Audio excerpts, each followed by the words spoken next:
Let me clarify one important fact. Greenpeace is in favor of technological advancement. Is in favor of biotechnologies and on modern biotechnologies. We oppose solely one application of biotechnology on agriculture, which is genetic engineering. Because apart from being very costly, this technology is crude and risky. The way in which it functions is simple. They insert foreign genes into living organisms. They modify their genome, but they do it in a way that is not, without even knowing how to interpret, how to understand and how to control the very complex mechanisms that regulate genes and their expression.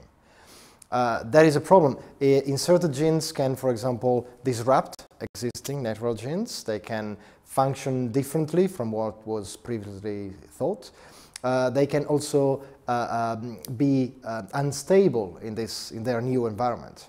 Therefore, genetic engineering as a technology is intrinsically prone to unintended and unpredictable effects. Effects which are also irreversible, because we are talking about living organisms which spread in the environment, multiply, and therefore cannot be recalled from the market as it happens for other products.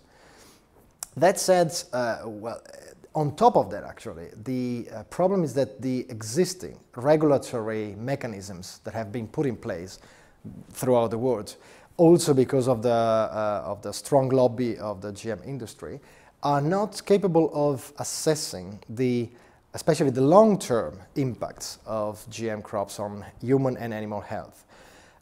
There is at international level a striking lack of long-term independent scientific assessment.